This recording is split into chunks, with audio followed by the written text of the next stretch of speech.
Good evening, all the viewers. Welcome to For Anglers, the digital platform that keeps fishing alive. And we are on the line with, and today we are starting a technical series, and we have Jannie Steytler from Sensation, a product specialist that is going to talk us through some interesting stuff. Welcome, Jannie.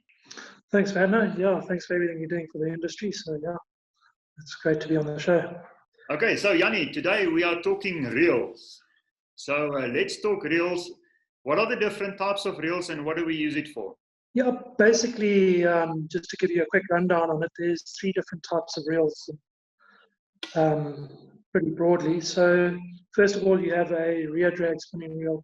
And just by the way, we're talking about spinning reels today. It's not multiplier reels. But here we have a rear drag, and as the name implies, the drag is at the back here. So this is where you control the tension on the spool, which is your drag effect.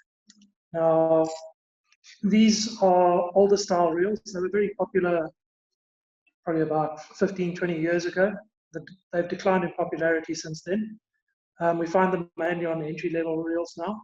But in its day, it was a nice reel because to access the drag at the back is a lot easier than getting in front here where the line is. So that's what made them popular in their day. Then we move on to front drag reels.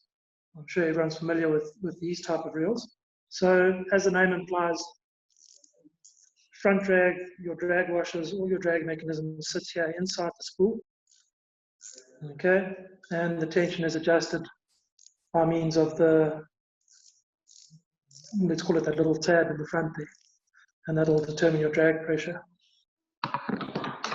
And then we have a combination of both of those features, and that's what we call bait feeder reels. So the bait feeder has a dual drag system. In this case, you've got a drag at the back, that's your bait feeder drag, and in the front, you have your front drag mechanism, which you would use to play the fish, and this you use to give the fish line when it bites. But we'll get onto that just now and discuss in more detail what the function of this reel is. Jannie, in terms of the application of each one of them, when do I decide what reel do I need? So as I mentioned, the rear drag is very much an older style reel, and its application nowadays is as an entry-level type reel. So they're normally very affordable. So entry-level, you could use it for freshwater, basic saltwater estuary, but it's very much an entry level reel. So you don't find a lot of developments in those kind of reels or high-end reels like that. Your front drag, you have, that's for any kind of fishing application, spinning, even fishing bait. They're very popular in saltwater, and then your smaller sizes in the bass market for spinning, and also for saltwater spinning. Very versatile reels, and I'll show just now why they're so versatile.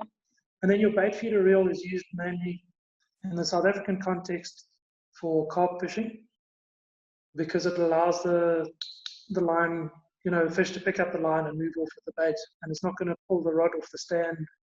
You're not going to lose your tackle, and that style of fishing lends it to a bait feeder, where the fish hooks itself and it takes off. And if your drag is too tight, it's going to pull that rod into the water. You're going to lose your rod and reel, or best case scenario, the line's going to break. So there's some saltwater application for these reels as well, maybe for estuary, where guys are doing live bait fishing or fishing with mud prawns for grunter.